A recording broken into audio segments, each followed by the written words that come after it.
Bab 253. Hidup dan mati bersama. Berbagi duka dan suka bersama. Menurut Mille, jika tidak bisa berbagi suka dan duka, kualifikasi apa yang dimiliki untuk berbagi kekayaan dan kehormatan? Karena itu, saat melihat orang-orang ini pergi, dia tidak merasa sedih sama sekali, karena yang tinggal adalah teman sejatinya. Di dalam kota, semakin banyak orang yang pergi. Di samping Mille, wajah Bennett pucat karena marah. Orang-orang ini, saat mengetahui ada jalur spiritual di kota, semuanya datang satu persatu. Sekarang, ada kesulitan di kota, satu persatu segera pergi, benar-benar bukan manusia. Di samping, Kalista terkekeh dan berkata, itu sangat normal, orang ini mudah berbagi kekayaan, sulit berbagi suka dan duka. Namun, bagi Akademi Changlan aku, ini tidak sepenuhnya buruk. Setidaknya yang tinggal semuanya adalah teman sejati. Jeffrey mengangguk, orang-orang ini pergi juga bagus. Bennett tersenyum kecut, aku tahu kebenaran ini, tapi kalian tidak lihat. Barusan orang-orang itu menyalahkan bandit Ye, sialan. Mereka semuanya otak babi. Jika bukan bandit Ye, kota ini telah dibantai. Mille menepuk bahu Bennett dengan ringan, bagiku, tidak masalah jika semua orang di dunia meninggalkanku. Selama kalian masih di sini, itu sudah cukup. Setelah mengatakan itu, dia berbalik dan pergi. Di tempat, Bennett melirik punggung Mille yang pergi, dan berkata dengan lembut, sebenarnya, aku agak panik. Tapi, karena menjadi saudara, tentu saja harus menghadapi semuanya bersama-sama. Meskipun ada tebing di depanku, aku juga akan melompat bersamamu. Pada saat ini, Jeffrey di samping meninju Bennett, wajah Bennett berubah, dia berbalik dan meninju. Bang! Bennett langsung terlempar ke belakang sejauh 10 kaki. Setelah berhenti, Bennett memelototi Jeffrey, apa yang kamu lakukan gila? Jeffrey melirik Bennett, mendengar kamu mengatakan sesuatu yang manusiawi, aku merasa sangat senang, jadi aku ingin meninjumu. Bennett. Selain itu, Kalista menutup mulutnya dan tersenyum. Di dalam kota, semakin banyak orang yang pergi, bahkan ada beberapa siswa Akademi Changlan yang pergi. Terhadap siswa ini, Akademi Changlan tidak menghentikannya. Di luar kota, semakin banyak kultivator dari benua Dewa Dataran Tengah datang ke kota, tetapi Sekte Demons dan Sekte Hantu tidak memberi perintah serangan, bukan hanya tidak memerintahkan, tetapi semua orang yang menyerang tanpa izin akan dihukum dengan berat. Oleh karena itu, seluruh ibu kota kerajaan Jiang sangat tenang saat ini. Benua Dewa Dataran Tengah, dunia atas, keluarga situ. Hari ini, Morganku, ketua Sekte Demons, melakukan kunjungan dadakan. Di atas rumah keluarga situ, Marson menatap Morgan dengan ekspresi aneh. Morgan mengepalkan tangannya ke Marson, saudara situ, aku datang ke sini hari ini untuk satu hal. Tolong katakan yang sebenarnya, aku akan sangat berterima kasih. Marson melirik Morgan, bicaralah. Morgan berkata dengan sungguh-sungguh, waktu itu, semua orang keluarga situ ada di Gunung Hilox. Apa yang sebenarnya terjadi? Mendengar ini, Marson sedikit menyipitkan matanya dan terlihat sedikit tidak ramah. Morgan cepat-cepat berkata, saudara situ, aku tidak punya niat buruk. Aku hanya ingin tahu apa yang terjadi di Gunung Hilox. Setelah hening sejenak, Marson berkata, di Gunung Hilox, 2 master alam Arhon sejati menghilang secara misterius, dan juga 10 alam ribuan semesta lainnya, dan ratusan master, bisa membuat orang-orang ini menghilang tanpa suara dan tanpa ada bocoran berita sedikit pun. Kamu tebak siapa yang bisa melakukannya? Perkumpulan Pelindung Dunia. Hal pertama yang muncul di benak Morgan adalah Perkumpulan Pelindung Dunia. Marson menambahkan, Lord Manlu berada di Gunung Hilox hari itu, kamu bisa selidiki masalah ini. Morgan menyipitkan matanya sedikit, ekspresinya suram, tidak tahu apa yang dia pikirkan. Saat ini, Marson berkata lagi, Sekte Demons kamu menyerbu Qingzu secara besar-besaran, sepertinya perkumpulan pelindung dunia sudah menjanjikan sesuatu. Namun, anggap aku banyak bicara, bagaimana kepribadian perkumpulan pelindung dunia, Sekte Demons kamu pasti tahu jelas, jangan sampai nanti tidak mendapatkan Qingzu, malah kehilangan seluruh Sekte Demons. Setelah mengatakan itu, dia berbalik dan pergi. Di tempat, Morgan terdiam cukup lama, dan akhirnya, dia berbalik dan pergi. Sepanjang jalan, Morgan tampak murung dan tidak tahu pikir apa.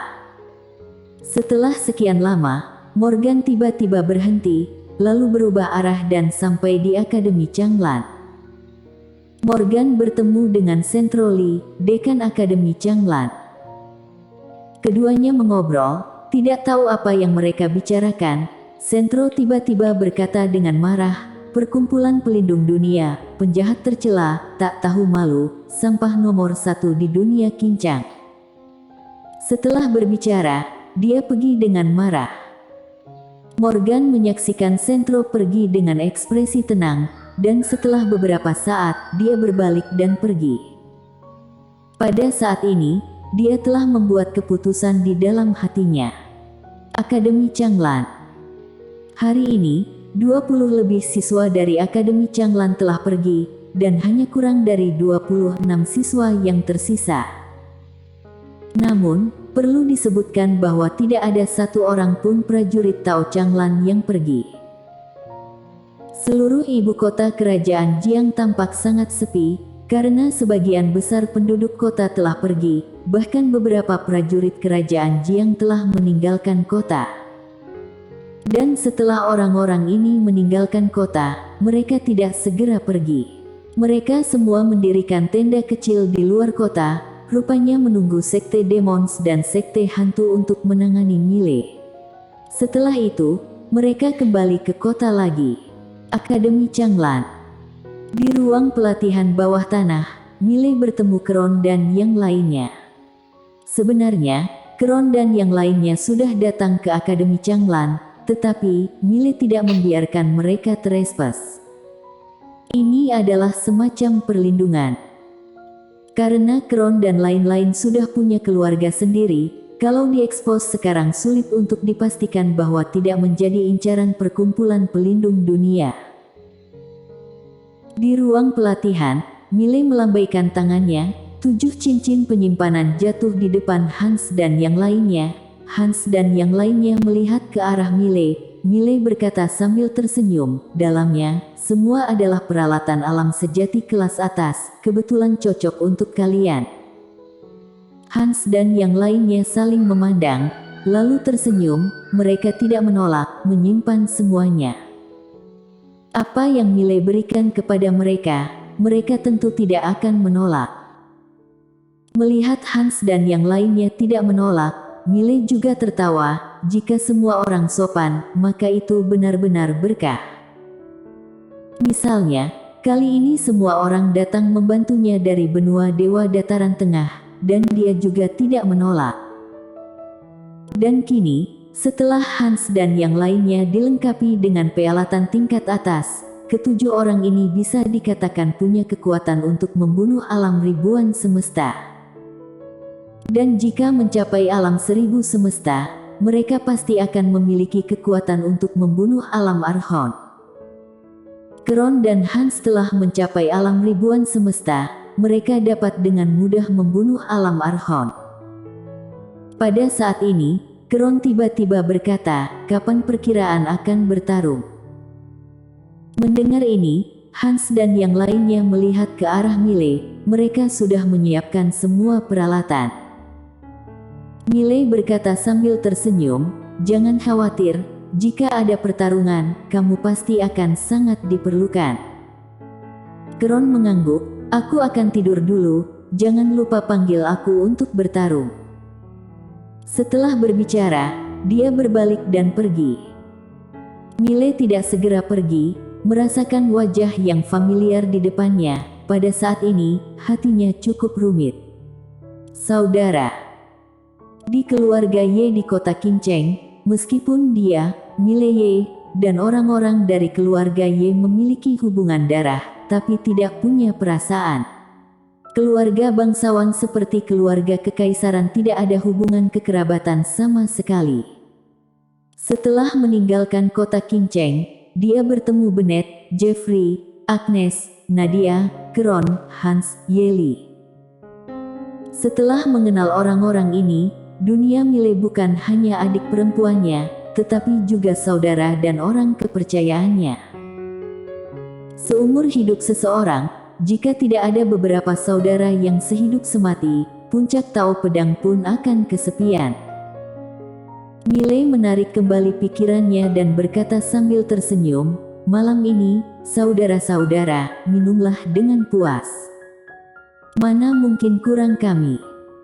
Pada saat ini, Jeffrey dan Bennett tiba-tiba berlari masuk. Saat keduanya melihat Hans dan yang lainnya, mereka langsung memberi pelukan yang berat. Segera, ada tawa keras dari semua orang dan suara mangkuk anggur bersentuhan di dalam kamar itu. Entah berapa lama, Hans yang sedikit mabuk tiba-tiba menabrak ke depan Mile. "Kakak Ye, kami pergi hari itu, katakan dengan jujur, apakah kamu marah?" Suara itu jatuh. Semua orang di lapangan memandang Mile dan Hans. Pada saat ini, sangat sunyi, seolah-olah rasa mabuk telah hilang. Mile tiba-tiba meletakkan mangkuk dengan berat di atas meja. "Marah, aku sangat marah. Kemari, aku akan menghukummu 3 mangkuk. Jika tidak minum habis, jangan pikir aku akan memaafkan kalian." Mendengar ini, semua orang sedikit tercengang, dan segera, semua orang dengan cepat mengambil mangkuk anggur mereka dan minum. Setelah Hans meminum 3 mangkuk, dia memeluk Mile dengan erat, lalu berbaring di kursi dan bergumam, "Kakak Ye, kali ini, saudara-saudara tidak akan pernah pergi lagi. Kita semua hidup dan mati bersama. Hidup dan mati bersama." Setelah waktu yang lama, hanya suara deru yang tersisa di lapangan. Tapi Mile berdiri, dia berjalan keluar dari ruang pelatihan dan tiba di luar. Pada saat ini, dia secara alami tidak berani mabuk-mabukan. Jika sekte demons dan sekte hantu tiba-tiba menyerang, maka semua orang akan habis. Pada malam hari, langit dipenuhi bintang dan bulan, suasananya tenang. Mile sedang duduk di tangga batu dengan manusia kayu di tangannya, itu Lin Siye. Dalam kehidupan ini, dia paling peduli dengan adik perempuannya, Lin Siye. Meskipun dia tahu bahwa Lin Si sangat kuat sekarang dan mungkin lebih kuat darinya di masa depan, tapi di dalam hatinya, dia masih seorang anak kecil. Pada saat ini, seorang pria berpakaian hitam tiba-tiba muncul di depan Mile. Mile menyimpan manusia kayu itu, dan pria berbaju hitam itu berkata dengan suara serak, "Ikutlah denganku." Setelah mengatakan itu, dia berbalik dan pergi. Setelah terdiam beberapa saat, Mile mengikuti. Dipimpin oleh pria berbaju hitam, keduanya datang ke hutan lebat di belakang Gunung Akademi Changlan. Di dalam hutan lebat itu gelap gulita. Pria berbaju hitam itu berhenti, berbalik, dan melepas pakaian hitamnya. "Morganku." Orang yang datang adalah Morgan, ketua sekte demons. Morgan menatap Mile, "Kamu tidak terkejut?" Mile bertanya balik, "Larut malam begini, ketua sekteku datang mencariku, apa ada?" Morgan berjalan ke arah Mile dan menatap langsung ke arah Mile. "Jika aku menyerang sekarang, aku 90% pasti bisa membunuhmu secara langsung." Mile menyeringai. Hari itu, ketua dunia kegelapan dan orang dari keluarga situ juga mengatakan hal yang sama. Sekarang, rumput di kuburan mereka telah tumbuh tinggi. Morgan menatap Mile, setelah beberapa saat, berkata, Sekte Demons akan mundur. Mile terdiam. Mata Morgan sedikit menyipit, di matanya ada niat membunuh, tidak boleh.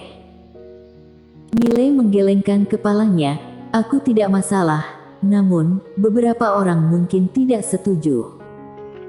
Morgan berkata dengan dingin, perkumpulan pelindung dunia. Mile mengangguk. Morgan mengepalkan tangannya perlahan. Pada saat ini, Mile tiba-tiba berkata, aku punya sebuah rencana. Morgan berkata, bicaralah. Mile tersenyum dan berkata, kamu dan aku akan main sebuah pertunjukan bersama. Tunjukkan kepada dunia, tunjukkan kepada perkumpulan pelindung dunia, tetapi aku ingin hadiah, 1 miliar batu spiritual kualitas super. Morgan sedikit mengernyit, kamu terlalu serakah. Mile mengangkat bahu, kalau begitu tidak ada yang perlu dibicarakan. Ketua sekteku, ayo kita mulai pertarungannya besok. Hidup mati tanggung sendiri. Setelah mengatakan itu, dia berbalik dan pergi. Pergi dengan sangat tegas. Sebelum Mile mengambil beberapa langkah, Morgan tiba-tiba muncul di depan Mile, bagaimana memainkan pertunjukannya. Mile mengulurkan tangan kanannya, beri uangnya dulu. Morgan bersambung.